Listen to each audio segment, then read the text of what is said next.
India ने अपनी test history की one of the best fight backs करके Old Trafford test match draw कर लिया है।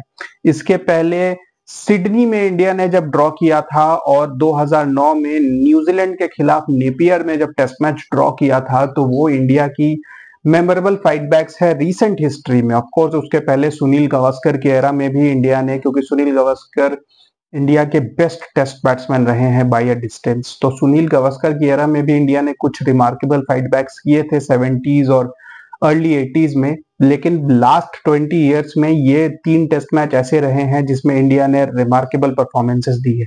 और खास बात ये रही कि जब न्यूजीलैंड के खिलाफ ये परफॉर्मेंस दी थी इंडिया ने, तो वो सीरीज इंडिया ने जीत ली थी न्यूजीलैंड में। जब ऑस्ट्रेलिया के खिलाफ परफॉर्मेंस दी थी सिडनी में, तो वो सीरीज भी इंडिया ने इवेंचुअली जीत ली थी। और यहाँ पर इंडिया की यंग टीम के पास एक मौका है ओवल टेस्ट में, अगर वो जीतकर इस सीरीज को ड्रॉ कर लेते हैं तो मेरे ख्याल से this will be one of the most outstanding comebacks bye team India. आज इंडिया जब उतरी तो 2 विकेट्स डाउन थी और 3 सेशंस इंडिया को पूरे निकालने थे। कल 2 सेशन शानदार बैटिंग करके केएल राहुल और शुभमन गिल ने मैच में इंडिया को बनाए रखा था, इन द सेंस कि ड्रॉ के लिए। जीत तो आउट ऑफ इक्वेशन हो गई थी जब इंग्लैंड ने 311 रन का लीड ले लिया था।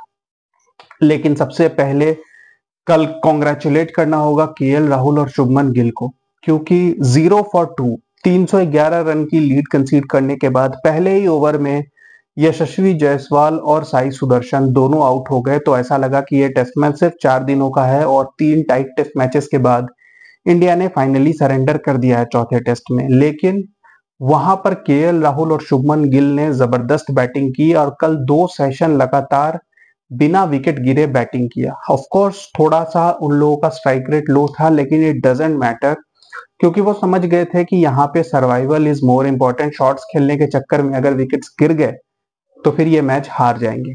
आज जब दिन स्टार्ट हुआ और केएल राहुल को एक लो बाउंस बॉल मिल गई और वो 90 पे आउट हो गए, तो लगा कि शायद इंडिया का बचना मुश्किल है। लेकिन इंडिया को एक बहुत बड़ी हेल्प मिली, क्योंकि बेन स्टोक्स ने बहुत कम बॉलिंग की। Ben Stokes by far England के बेस्ट फास्ट बॉलर रहे हैं इस सीरीज में, और बेन स्टोक्स का ना बॉलिंग करना इंडिया के लिए थोड़ा हेल्पफुल रहा। लेकिन still Jofra Archer, Brydon Carse, चारों टेस्ट मैच खेले हैं ब्राइडन कार्स ने, साथ में लियाम डॉसन भी थे, तो ऐसा लग रहा था कि 1 विकेट की बात है। लेकिन इंडिया ने हर टाइम पे फाइट बैक किया। शुभमन गिल ने अपनी जबरदस्त 100 को कंप्लीट किया, चौथी 100 इसी सीरीज में, जिसमें से कि एक डबल 100 भी है। तो मेरे ख्याल से शुभमन गिल ने प्रूफ कर दिया जो उनके ऊपर डाउट थे कि वो नंबर 4 पे बैटिंग कर पाएंगे कि नहीं। 700 से ऊपर रन हो गए उनके सीरीज में, और एक 100 पूरा करने के बाद वो एक आई वुड से कि एक वीक शॉट खेलकर आउट हो गए। लेकिन स्टिल ठीक है, अब किसी ने 100 बना लिया है तो बहुत क्वेश्चन नहीं कर सकते। लेकिन उसके बाद जडेजा आए और आई थिंक वहां पर सबसे बड़ा इस मैच का जो इम्पैक्ट पॉइंट आया वो आया जब जडेजा का कैच छोड़ा जो रूट ने। फर्स्ट बॉल पर एक प्रॉपर एज, थोड़ा हाई था बट आई वुड से कि इट वाज स्टिल कैचेबल, दोनों हाथ लग गए थे। और उसके बाद जडेजा ने और वाशिंगटन सुंदर ने वही किया जो कल केएल राहुल और शुभमन गिल ने किया था। 2 सेशन पूरे बैटिंग किए और उन दोनों ने अपना अपना 100 पूरा किया, which is very important. Old Trafford में इसके पहले, आज के पहले एक भी 100 नहीं लगा था किसी इंडियन का 1990 के बाद, वो भी तब जब सचिन तेंदुलकर ने 1990 में अपनी पहली टेस्ट सेंचुरी बनाई थी। वो भी 4th इनिंग्स में था, वहां पर भी इंडिया अपना एक टेस्ट मैच बचाने के लिए उतरी थी। और यहां पर आज 3 100 लग गए। शुभमन गिल ने पहले अपना 100 पूरा किया और फिर बाद में जडेजा एंड वाशिंगटन सुंदर ने। वाशिंगटन सुंदर की पहली टेस्ट सेंचुरी थी और रविंद्र जडेजा की 5वीं। आपको यह भी बता दूं कि अब जडेजा के उतने ही इंग्लैंड में टेस्ट 100 हैं जितने विराट कोहली के हैं। दोनों के 2-2 टेस्ट 100 हैं। साथ साथ अब ऋषभ पंत और शुभमन गिल, इन दोनों के 4-4 100 हैं इंग्लैंड में।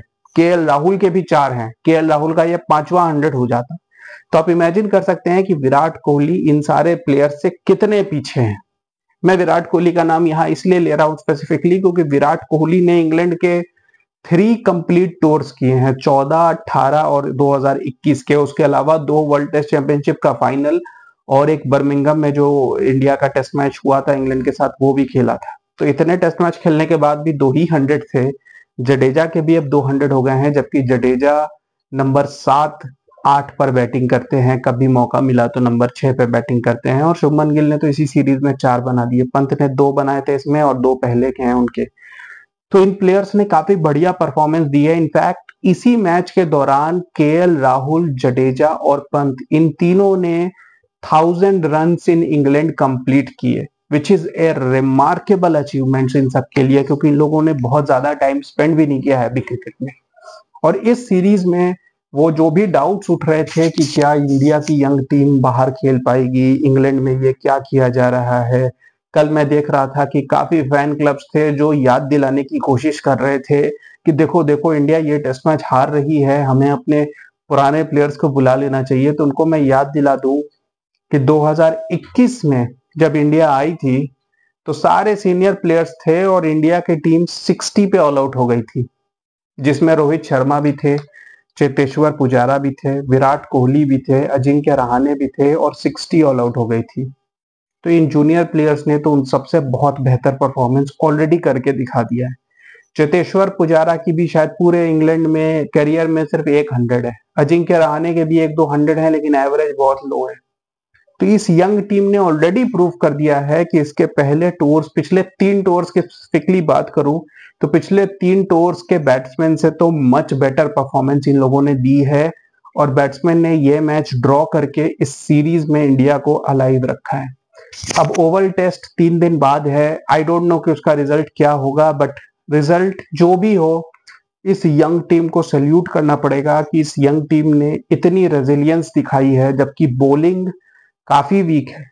2014, 18 और 21 के टूर्स में बॉलिंग बहुत ज्यादा स्ट्रांग थी इससे, क्योंकि उस वक्त मोहम्मद शमी भी थे, ईशांत शर्मा भी थे, उमेश यादव थे, आई थिंक भुवनेश्वर कुमार भी थे 2014 और 18 के टूर्स में। तो उतने बड़े बॉलर्स के जाने के बाद अभी बहुत बड़ा गैप है फास्ट बॉलिंग में। बुमराह भी अब 100% नहीं है, शमी नहीं है, ईशान नहीं है, सिराज कितने इनकंसिस्टेंट है हम सब देख चुके हैं।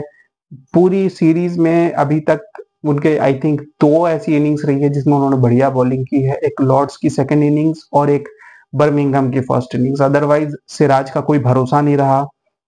और बाकी फास्ट बॉलर्स अंशुल कंबोज, प्रसिद्ध कृष्णा की तो हम लोग कोई बात नहीं करे तो अच्छा है। आकाशदीप ने भी उस एक टेस्ट मैच में बढ़िया बॉलिंग की है, लेकिन फिर अगेन लॉर्ड्स में उनकी परफॉर्मेंस कोई खास नहीं थी। तो एक मिक्स्ड बॉलिंग लाइनअप के साथ इस बैटिंग टीम ने इंडिया को इस सीरीज में बचाए रखा है। 2-1 going into Oval I think is a fair result for this young team, जो कि ऑलरेडी आई थिंक 2-1 अप हो सकती थी अगर लॉर्ड्स में उस एक दिन इंडिया ने अच्छी बैटिंग की होती, बट स्टिल ओवल टेस्ट में एक मौका है। 2-2 अगर ये यंग टीम इस सीरीज को ड्रॉ कर लेती है against an experienced England side, जिसमें कि जो रूट और बेन स्टोक्स दोनों के 100+ टेस्ट मैचेस हैं, तो I would say it will be a huge achievement.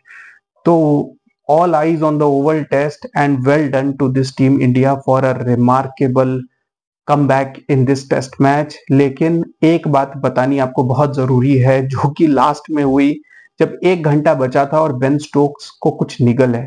5th test वो खेलेंगे या नहीं खेलेंगे देखना पड़ेगा, या खेलेंगे तो शायद इतनी बॉलिंग नहीं कर पाए।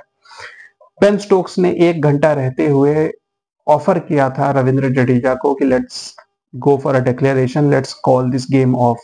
लेकिन तब तक सारा हार्ड वर्क जडेजा और वॉशिंगटन सुंदर कर चुके थे, दोनों अपने 80s में थे, और उस वक्त जडेजा ने डिक्लेरेशन लेने से मना कर दिया। And I think it was fair enough, क्योंकि इंडिया को पता था कि 15 ओवर बाकी हैं, देवर ऑलरेडी 70-80 अहेड, तो उनको मालूम था कि 6 विकेट अगर इंग्लैंड बहुत जल्दी भी ले लेगी तो भी 4-5 ओवर लग जाएंगे, 2 ओवर्स चेंज ऑफ इनिंग्स, तो 6-7 ओवर में 70, 80, 90 रन नहीं बन पाएंगे टेस्ट मैच में, because India will have the facility to spread the field, और बुमराह 3 ओवर फेंकेंगे तो कर नहीं सकते।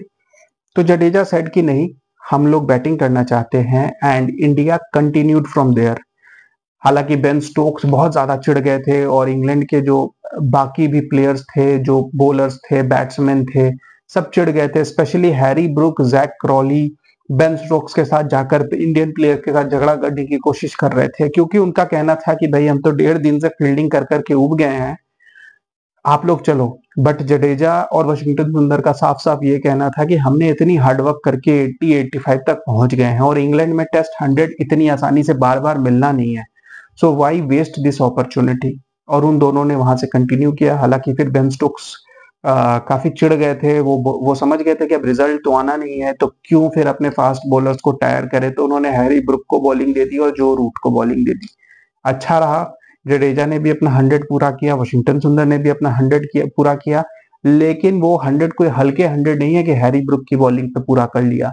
सिर्फ आखिरी के 15-20 रन आराम से मिले हैं, लेकिन जो पहले 70-80 रन जिस प्रेशर में आए हैं, जिस हार्ड फॉट वे में इंडिया, जब वो दोनों बैटिंग करने इकट्ठे आए थे तो इंडिया वर 90 रन बिहाइंड, और वहां से फाइट करके इंडिया को पहले बराबर लाना फिर लीड दिलाना, तो इन लोगों ने बहुत हार्ड वर्क किया था। मेरे ख्याल से दोनों के दोनों अपनी 100 डिजर्व करते थे, तो बहुत सही किया इन दोनों ने 100 बनाया। और एक साइकोलॉजिकल एज भी मिला इंडिया को कि इंग्लैंड को एक्स्ट्रा टाइम उन्होंने फील्ड में उतारा, इंग्लैंड को फ्रस्ट्रेट किया। एंड आई थिंक ये छोटी छोटी चीजें होती हैं जो going into the next test India के फेवर में काम करेंगी। Keep watching guys, thank you.